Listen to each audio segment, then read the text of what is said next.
I'll just make a couple more quick comments. One about the Romans and the Jews. The Romans found Jewish religion baffling because why don't you just get along with everybody? Seneca wrote that the Jews were lazy because they wasted 1/7 of their life because they took a day off to keep the Sabbath. And Tacitus was really upset because he said, there's even Gentiles, non-Jews, of course he didn't call himself a Gentile, but non-Jews converting to Judaism. Why would you do that? Because when you do that, you become unpatriotic. You weren't your Roman citizenship didn't matter much anymore because you had a different citizenship. So they were unpatriotic, which I think is interesting. I want to just mention one other thing too. When we look at the New Testament, we look at the different Jewish groups that are involved. We know about the Pharisees and the Sadducees, the Herodians, which are mentioned. The Herodians are not a religious group. They are supporters of the Herod family. They're a political group. You have the Zealots. The Zealots weren't a religious group. Well, they were. They had religious reasons, but the Zealots literally were people dedicated to overthrowing the Romans. And they would do sometimes guerrilla warfare against the Romans. Of course, one of Jesus' disciples had been a zealot. You also have the Essenes. Now, the Essenes aren't mentioned in the New Testament, but we know the Essenes existed at the time. The Essenes considered themselves, their hedge around the law was so complex that they considered the Pharisees way too liberal and outside. So they do believe the Essenes wrote the Dead Sea Scrolls, which makes sense because there's things in the Dead Sea Scrolls. One thing that the Pharisees and the Essenes had in common, they believed the Messiah was coming. They believed he was coming soon. And that helped drive some of the ways they looked at things. Now, in all that mess, I want you to think about one thing about Jesus Christ. Can you imagine in that world the Sermon on the Mount? The Sermon on the Mount was an expansion of the mind. You're under the heel of the Roman sandals. They wear boots. The Roman sandals, okay? There's a legion in Caesarea, and if you had any problems in Judea, they actually had a garrison attached to the temple. That garrison could hit any place in that city in just like that. And he gets up and says, blessed are those who are peacemakers. I never know how to use the word blessed. I originally came from Pennsylvania, and blessed is one syllable. I moved to Texas, and it's 2 syllables, blessed. I moved to Tennessee, it's 3 syllables, it's blessed. So every time I say blessed, it comes out in a different way because I've lived different places. Blessed are the peacemakers. Wait a minute, can you imagine the Zealots, the Pharisees, the Essenes? No. We will never make peace with the Romans. And Jesus tells them all, blessed are those who mourn. Not because he wants us to be unhappy, because you will be comforted. And then you look at what he taught throughout that, the Sermon on the Mount, which is sort of the summation of his teachings. Everything else sort of comes out from that. And you just have this remarkable set of teachings. And you know who really it appealed to? Now, there were some of the rabbis, there were some of the, educated class, but you know who really saw that as meaningful? Was poor people. Poor people, slaves, they saw that as real because they lived in the world differently than the rich. And that's why Jesus said, it's easier for a camel to go through the eye of a needle than a rich man to come into the kingdom. Now, he didn't mean they wouldn't. He just means they have their own problems. You poor people have your problems getting into the kingdom. You think it's easy for them? They just have a different set of problems, that's all. They just have a different set of problems. Yours might be envy and theirs might be greed. You want what they have, and they want to keep what they have. So there's still problems. So I just want to mention how the Sermon on the Mount is so important. I have people ask me, how do I learn about Jesus Christ? And the teachings of Jesus Christ, I always tell them first, just go read the Sermon on the Mount. Read Matthew 5, 6, and 7. Read that as your starting point. Study it. Write it down verse by verse. And ask God to help you understand that, what it means to become a disciple of Jesus Christ. Now I want to talk about the Roman world a little bit. And you think, well, why do I have Plato up here? Because he wasn't Roman, he was Greek. You have to understand the impact of the Greeks on Roman society. And we have to go clear back to the 400s BC, when there was in Athens this explosion of culture. Athens became a sea power. They controlled much of the Mediterranean, and they set up marketplaces all over the place, trading places. And the result was Athens became a place where wealth just flowed into. They became a very wealthy society. They became a very educated society. In Athens, you have the first real, almost book-length writings and poetry. You have plays that are written out, tragedies and comedies. You have music and the expansion of musical instruments, new farming methods. You have schools set up. You even have the first democracy in Athens. First democracy was it. Now, tribal systems tend to be democratic, but this was the first time a nation state tried to have a democracy. Now, of course, to vote, you had to be a free male. You could be a slave and you could be a woman, but it was a form of democracy because every man was involved in the government. It's where they called the assembly the ecclesia. It's where we get the word church. They called the assembly and they came together. So you have this growth in philosophy too. A new way of looking at things. Now they were very religious people.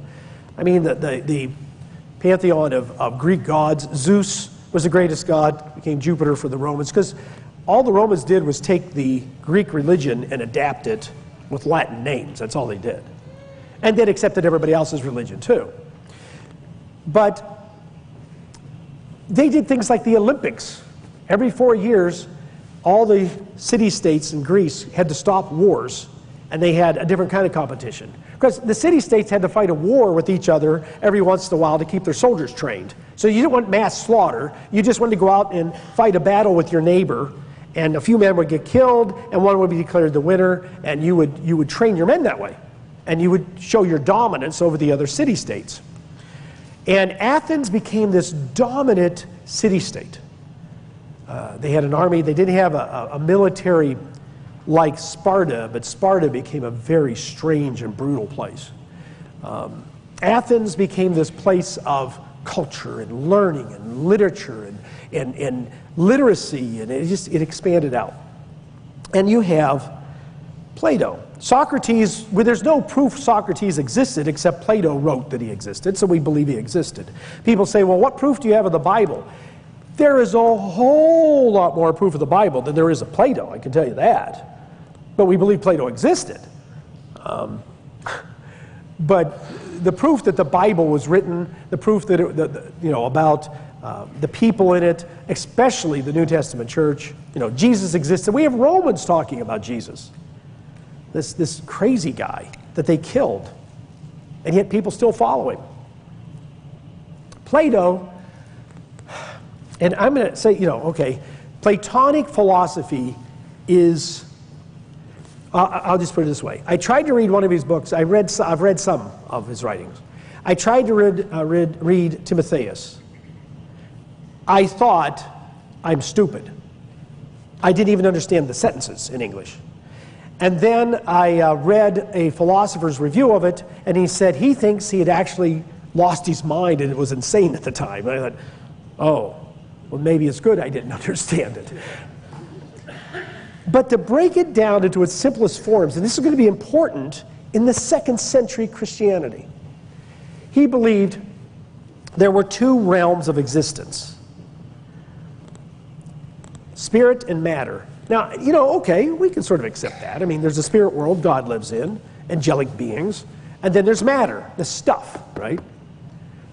Now, but he took this to another viewpoint that would actually become part of a philosophy in the 2nd or 3rd centuries that went even beyond what he said. And that is, the creator God, or the God, he believed in one God who created all the other gods. This is going to affect early Christianity. This is why Hellenization is important. All the great writers of the 2nd and 3rd century were trained in Platonic philosophy. It was their training, and then infiltrated into how they thought. But, okay, the creator God, he created in this spirit world perfect images. Excuse me, the perfect horse is in heaven. It's made of spirit. The perfect palm tree, the perfect oak, everything that you see, the perfect, what he made's there. Then he had a demiurge, a lesser god, create everything else. Excuse me, boy, that coffee went down wrong. He made it, the universe. He also created the deities on Mount Olympus and the souls of lesser beings. And human beings were originally spirit, and we got in trouble with God, so he put us in a body. And the whole purpose is to be reincarnated over and over again until you finally reach becoming a philosopher, and then you get to go back to heaven. So any people gets to go to heaven are people who become philosophers. Actually, some of this you'll find in Hinduism. So this became the highest form of understanding of how the universe was made. That there is one unknown God, so wonderful, so incredible, so invisible. Nobody knows him. Nobody knows him. Now there's two philosophies mentioned in the New Testament. In Acts 17, verse 18, the Stoics and the Epicureans. I'll just mention them briefly. The Stoics believe that, well, we talk today, if someone, boy, they live a very, rigid lifestyle, well, they're Stoic. Well, that's the Stoics. The Stoics believe that the best thing to do was be self-controlled, rigid lifestyles, and be very economic with everything you do, and spend your life learning knowledge and wisdom and rigid lifestyles. And therefore you might be able to attain, the status to go to what we would call heaven. They had different viewpoints of that. The Epicureans had the opposite. You know what? We are made to explore life. So go try everything. And if something doesn't work, don't do it anymore. Okay. In other words, it wasn't debauchery. It was debauchery on a limited scale. You can try it. Okay, that doesn't work. So get that out of your life and do something else. And you discover good and evil by going out and experiencing good and evil. So they're mentioned, so I just thought I would mention them here because there were dozens of Greek philosophies. And you see them in the Roman world. And the reason why is that when Alexander the Great, see, I'm going back to get the backstory here. Okay. We could talk for an hour about Alexander the Great and in the Grecian Empire. Alexander the Great didn't really create an empire. We call it the Greek Empire. He just, every place he went, he conquered them, said, here's Greek culture, you have to accept it, and left some Greeks there to teach them Greek culture. And so you would find throughout the world all these different cultures, clear over into India, in which there's elements of Greek culture. They may know about Plato, okay? They know, well, they wouldn't have known about Plato.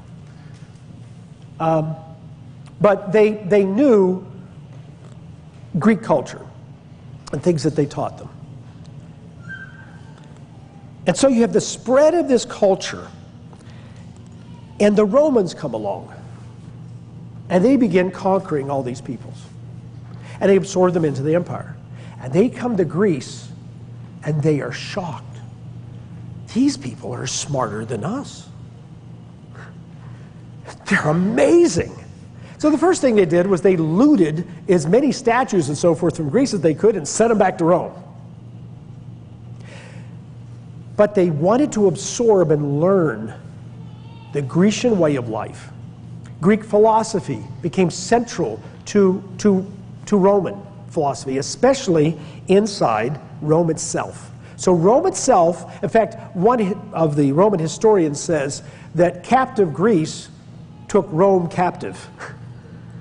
We might have conquered them, but we became Greeks. And so the Roman Empire now absorbs all these Greek ideas. If you were a middle-class person in ancient Rome, you could afford to have slaves. Slaves were cheap. Now, Roman slavery wasn't based on race. Roman slavery was based on, we defeated you. So a certain amount of your people, become slaves. So they, you could have a home where you might have an Arab slave, you might have a German slave, because they would, have these wars with the Germanic tribes. And if you really, were moving up in this world, you'd have a Greek slave. But the purpose of the Greek slave wasn't to do manual labor. It was to teach your children. Now, one of the results of this is that the language, because you wonder why. Why do the Romans speak Latin, and why is it that in the first century, the language throughout the Roman Empire, the business language that ties people together, it's like English today. You go almost any place in the world, you're going to find people speak English. Why is it that they didn't speak Latin? Because they spoke Greek, because that's what the educated people do, so when we show up, we speak Greek. And there was Greek pockets all over the place, where these little pockets of Greek culture had been planted by Alexander the Great. Like I said, it's not an empire as we know empires. It's just a planting. And one of the most important places they planted was in Egypt. People don't realize that when Julius Caesar goes down and meets Cleopatra, she's not Egyptian. She's Greek. The Greeks still ruled Egypt. Now, she dressed and acted Egyptian, but she wasn't. She was Greek. The Greeks, that's the one place that they had not lost control of from their empire, was Egypt. So they had planted these seeds all over the place. So Rome comes along and conquers Greece. The Roman Empire, then in the first century, extends from the Euphrates River to basically England. And from what would be northern France today down into, see if I have a slide of this. Yeah. What you're looking at are either people that are conquered or have become allies. And you start to look at this, and you got clear up here in Britain. Now, they never conquered, by the way. They never conquered Scotland. The Romans built a wall all the way across, Hadrian's Wall all the way across, that was in the 2nd century. England had said, you stay on that side and we stay on this side because you know what? You don't have anything we want and we're tired of killing you. Besides, they thought they were crazy because the Picts and the Scots would paint themselves blue and attack them naked.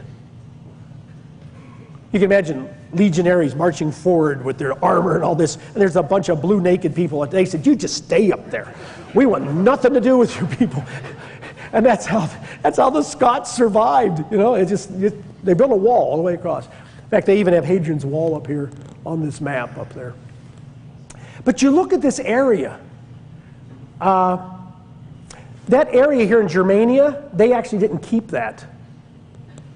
Mainly because they figured, they looked at Germany, what's modern Germany, and said, this is all forests.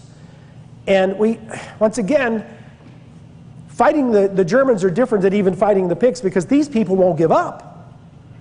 And we take casualties. There was an entire Roman army destroyed in Germania. Just destroyed. And so it was like, okay, this is not worth the casualties that conquer these people. They don't have anything to give us. But the rest of it, is amazing, because this whole area, Spain, Portugal, France, Austria, Italy, we have all over here, which is Macedonia and Greece, clear over here, what is now Turkey and Armenia, Syria, Judea, all this area that's now Lebanon, and what else would be there? Jordan would be included in that. Egypt. Here we have what's now Ethiopia and Libya. All this area is the Roman Empire. But you have to understand population then. The Roman Empire, at this point, first century, is 60 to 80 million people. There's more people in France today than there was in the entire Roman Empire.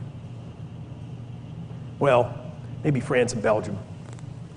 So what you have, now we think of these masses of people, 60 to 80 million. So, Augustus comes along after Julius Caesar, and this is in the early part of the first century, and he takes Rome, which already, I'll just tell this quick story. I don't want to tell too many personal stories because we get so much information, but I was in Rome, and I'm walking along with my kids and my wife, and we're walking through the Roman Forum, and I'm just like so excited. And I'd say, right around here someplace, there is an altar that was built by Julius Caesar. And it's here in this area, and I looked and it was right in front of me. I said, there it is. And there was a plaque in English, in Italian and English. There it is, right there. And I heard this person in a really heavy Italian accent say, I thought it would be bigger. One by one, the kids had peeled off, and my wife had peeled off, and now I had become a tour guide. And I'm walking along, and there's people around me thinking I'm a tour guide as I'm telling them about Julius Caesar. To this day, they tease me about that. But anyways, Augustus comes along, and he creates Rome as a city that is not like anything else in the world. Now, just one thing to think about. 60 to 80 million people, 1 million of them live in Rome. So on the low end of that, if there's only 60 million, 1 out of every 60 people in the Roman Empire lives in Rome. On the far end, it's 1 out of 80. There's nothing like this place in the known world. There might have been a city this size in China, no one quite knows. But in the known world, Western world, there's nothing like this. And it's the center of the world. Everything comes to Rome. All the wealth comes to Rome. Of course, they had a lot of other problems too. And you start to understand when you go to, it's about Augustus here, the Pantheon. You go in here and you think, how did they build that dome? They're still debating how did they build that dome. Engineering was amazing. Considering the tools they had, it's just amazing what they did. You have, now this is just ruins today, but in the first century, this would have been the Circus Maximus in Rome. In fact, this area up here, the ruins of this all still exist. This is just, you could see the outline of it, but the ruins of these buildings still exist. All over the empire, Rome built buildings. They wanted people to understand and enjoy Roman culture and to enjoy Greek culture. They were, in their minds, they were bringing civilization to the barbaric world. They were bringing civilization to the barbaric world. And if the barbaric world didn't like it, then they'd do it by the tip of a sword. One of the things that's very interesting, these are all over Europe, the aqueducts.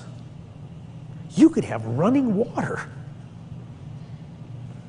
Of course, part of the problem, some of the cities, they ran it out of the aqueducts in the lead pipes, and then after about 10, 15 years, people were starting to have serious mental problems from the lead that was in the water. But many of these just ran into a common area inside of a city. So you have to understand the world they lived in and the world they brought to people. It was like nothing else people had ever seen. And they had this belief that they were going to make the world such a better place. And that this is where, if everybody would just participate. Of course, the Jews wouldn't. And the Christians wouldn't. In their mind, the Christians wouldn't. The Christians actually were good citizens. They never rebelled. They didn't kill Roman soldiers. They just wouldn't sacrifice to the emperor. They wouldn't participate in state religion. You could be an atheist in Rome, and as long as you participated in the state religion, they didn't care. You could say, I'm an atheist, but you just show up at the ceremonies because that meant you were patriotic. You're patriotic. You showed up at the ceremonies. Let me tell you a little bit about Rome itself, because the impact this would have on the future. It's a consumer society. As I said, all the wealth from the world's coming into one place. But it's actually good for everybody else because, you know, they're manufacturing things, they're selling things, there's trade. They built at least 50,000 miles of roads throughout Europe. There was a postal system throughout Europe. There was water. There was things happening that no one had ever dreamed of because of the Roman Empire. Inside Rome itself, there was also a lot of poverty. You had this dichotomy. You had a large rich class and a middle class, but you also had a large poor class. Part of that was because the farmers, they collectivized the farmers in order to create, around Italy, in order to create enough food. You got 1 million people, how do you feed them? Well, that put all the small farmers out of business. So guess what they did? They moved to the city, and there was no jobs for them. So they became what was known as the mob. And they would riot. They learned using the Circus Maximus, and later they built the Colosseum. One of the reasons why was because, oh, there's going to be a riot today. You know, we get 50,000 people out on the street, and there's going to be a riot. Oh, tell them we're going to have some gladiators hack themselves to death. And they would show up, and they'd give them bread, and they'd go in and they'd keep them entertained, and then they would have a riot. Because they had created a poor class and didn't know what to do with them. And so they kept them entertained. I'm not going to say, I'm going to talk about, there's some things about Rome that fit into our modern world some.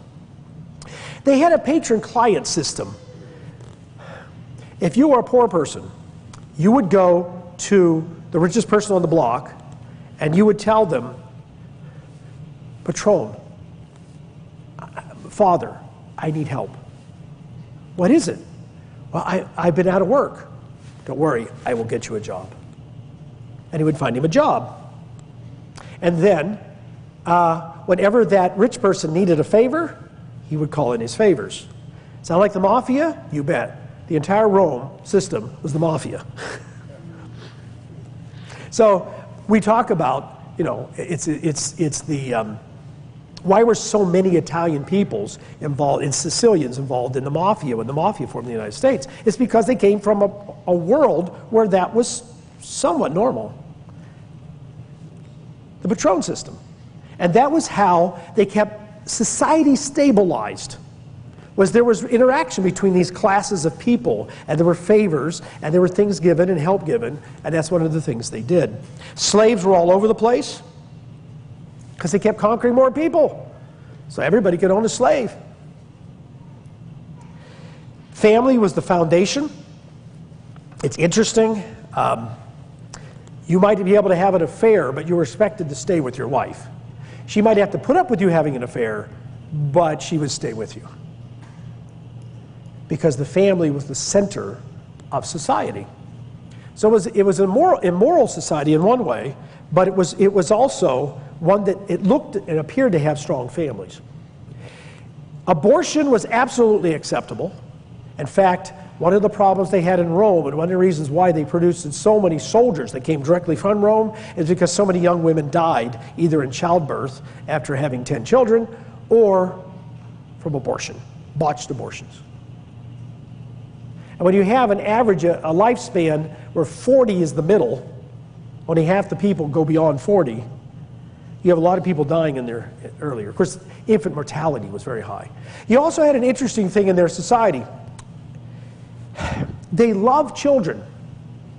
But what happens if you gave birth to a child that had a birth defect? A child was not real until accepted by the father. He had to hold him up and say, I accept this child. If he rejected the child, there was a place in Rome where you would take all the little babies and abandon them. And the slavers would come by, oh, that one's healthy, let's take that one. And the rest would die. They would abandon them. So there was a hardness to this society. With all of its culture, there was a hardness, and there was a brutality to this society too. Two last things I want to say. Adoption. Adoption is very interesting in the Roman world because Paul uses the word adoption. That God, you could be adopted into God's family. We think of adoption differently. You go, you have a child. I've talked to many people that have told me, oh yeah, I was adopted. They tell about their experiences, or maybe I was adopted as a little child, or I tried to find my blood parents, my biological parents. That would be a conversation that made no sense in ancient Rome. When you were adopted, you were considered blood, absolute. When you were adopted, you now weren't adopted, you were a member of the family, 100% complete. In fact, there's cases where rich, wealthy Roman people didn't like the son. This kid can't run the business. So you adopt the manager of your business, and now he's your son. So that when you die, your manager gets your business, not your son. And because he now had full rights as a son. And property rights passed on through the family. Well, he's my son, I give it to him. So this term of adoption, so when Paul talks about being adopted, that wasn't like, okay, I'm a secondary child. There's the sort of non-adopted children and the adopted children. No, in Rome, when you were adopted, you were a full, considered blood member of the family. So that sort of plays in the way Paul uses that word. Roman religion was basically Greek plus anybody else. If you go to Rome, you will find still the ruins of Isis, a temple to Isis, who was a Greek goddess. You'll find temples for every god and goddess you can imagine. Because they didn't want to make any mad. If we don't make anyone mad, all the gods will be on our side, even if we have to go fight their people. Sort of their philosophy. Okay. You will find also that the emperor was the Pontifex Maximus over all religions. Now, the Pontifex Maximus over all religions. We're going to end with Constantine, but I'm going to jump there a little bit. When Constantine became the first Christian emperor, he did not do away with paganism. That would take a while. At Theodosius in the early 380s, which was mentioned at the Heritage Center. Is that what it's called, the Amish Heritage Center? We went to yesterday. Theodosius was mentioned in their presentation. He's the one who came along and said, okay, if you're not a Christian, we're going to persecute you. We're going to shut down your churches. We're going to shut down your whatever, synagogues, temples. Constantine, on the other hand, sort of saw himself as the Pontifex Maximus over all religions. So you'll see his coins, where some of them, his face is on the front, and Apollo, the sun god, is on the back. Or he's on the front, and there's some Christian emblem on the back. Because he's the Pontifex Maximus, because that's what the emperor is. And so he actually tried to sort of create some kind of religious peace between everybody.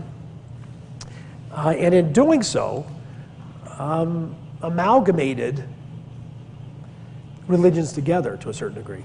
One thing that's interesting, there is a record of a letter written by a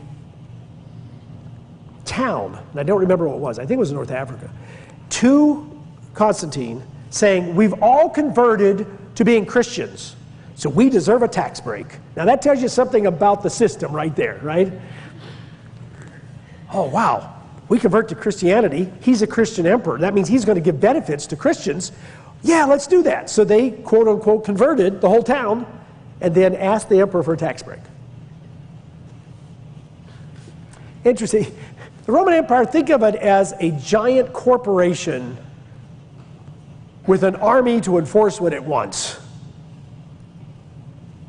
And a belief that they're bringing civilization to a very sick world. Because when you get to the end of the day, oh, I want to mention this. This is a historian, a modern historian, who has written some really good books about ancient Rome.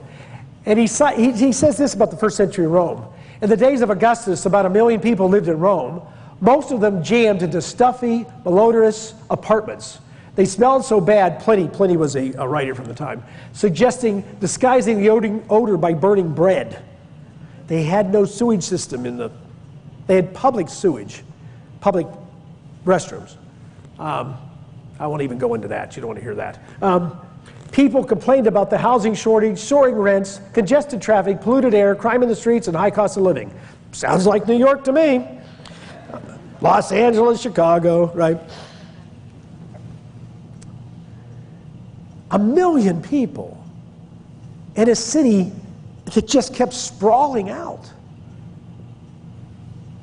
And so part of it is magnificent. I mean, to walk through today in parts of Rome, and there's structures that are 2,400 years old. And yet, 2 blocks from there might have been 50,000 people living in a slum. So, the Roman Empire is a large attempt to bring this philosophy of Pax Romana to the world. And here's how they did it.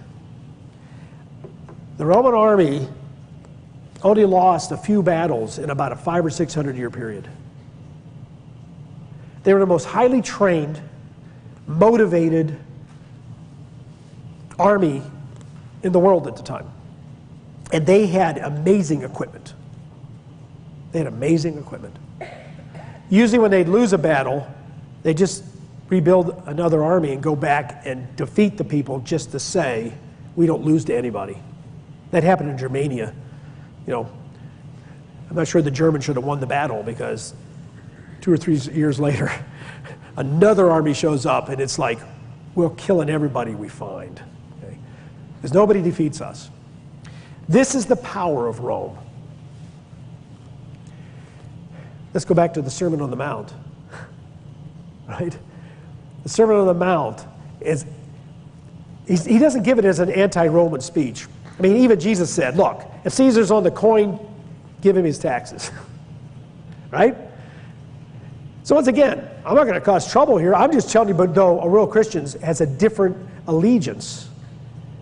He never spoke against Rome, and that's why Pilate didn't want to kill him. I can't find out what's wrong with this guy, because this is a local matter. All I'm here for is to make sure nobody's against Rome, and this is just one of your crazy preachers. You take care of it. I'm not going to kill this man.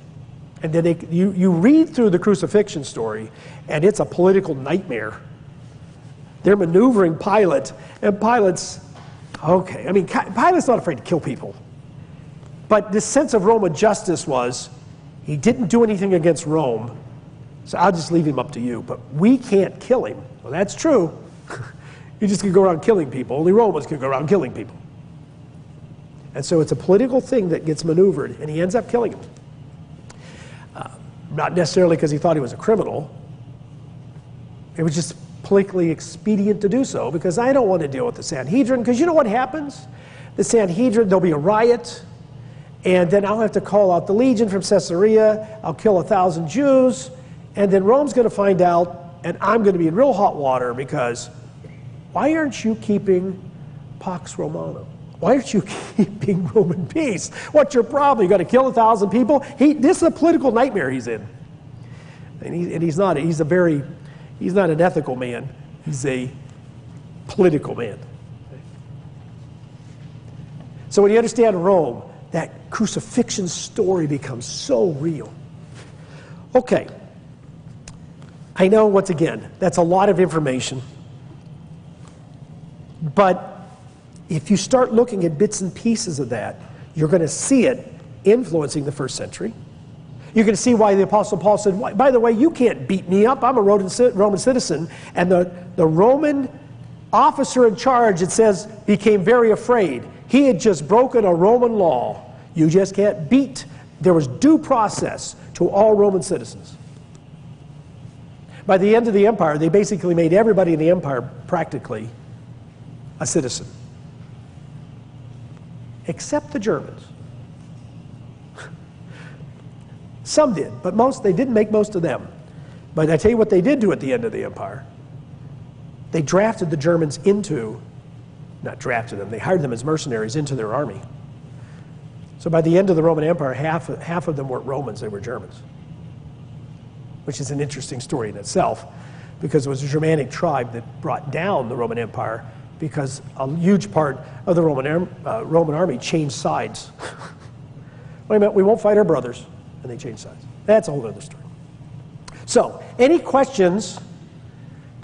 And once again, that's a lot of information all over the place. But if we can understand a little bit of these bits and pieces of this history, there's all kinds of things in the New Testament that just start to make sense. Okay, another question over here.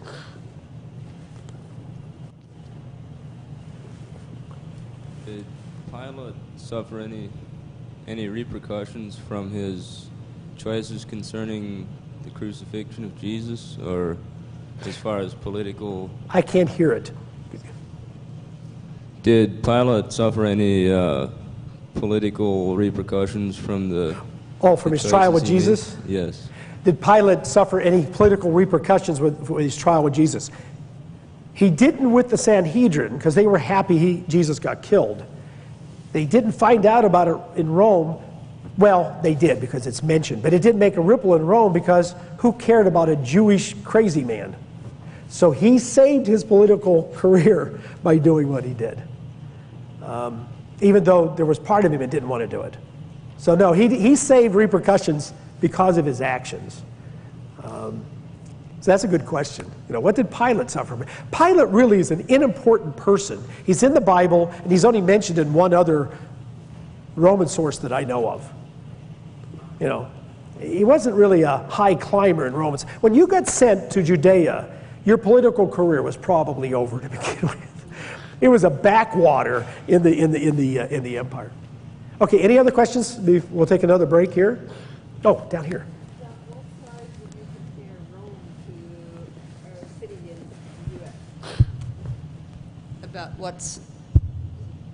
About what size would the city of Rome be in comparison to U.S. cities? Okay, so we take Rome of that time, and what size would a U.S. city be? Remember, you got 60 to 80 million people in this huge area. We have 340 million people in the United States. They had 60 to 80 million in North Africa, the entire Middle East, and most of Europe. So it's a smaller population. But if you take New York City, I don't know, what's New York, 8, 10 million? If you take Chicago, you've probably got 5 million, 4 million? 3 to 4 million. You take Houston, that's 3 to 4 million. We have a lot of cities bigger than Rome was at the time. It's just that if you have a city of 30,000 at that time, you got a big city. So a city of a million people is unbelievable. So it's hard to compare it. What's a city with 1 million people? Anybody, Indianapolis have 1 million people? I don't know. Philadelphia has a lot more. Pittsburgh has a lot more. What's Cleveland have? They probably have over 1 million. Less than 500,000. So twice the size of Cleveland in terms of numbers of people. But the difference is Cleveland would be spread out over a bigger area. Rome was more compact in the way people lived. They lived in apartments that weren't very sturdy as far as the poor people. So it's hard to compare. But yeah, 1 million people is a lot of people at the time. Okay, well, Oh, oh wow, I did real good this time. I'm quitting 2 minutes early, unless we get another... Okay, good. Let's take our break. If you have some questions, write them down. Mr. Miller, you know, if you think of a question, write it down on your pad or something and give it to him. And we'll try to, because questions may come up as we go on. But it's time to, you know, restrooms are back over here. There's still coffee and so forth over here. And we'll get right back at 11 o'clock.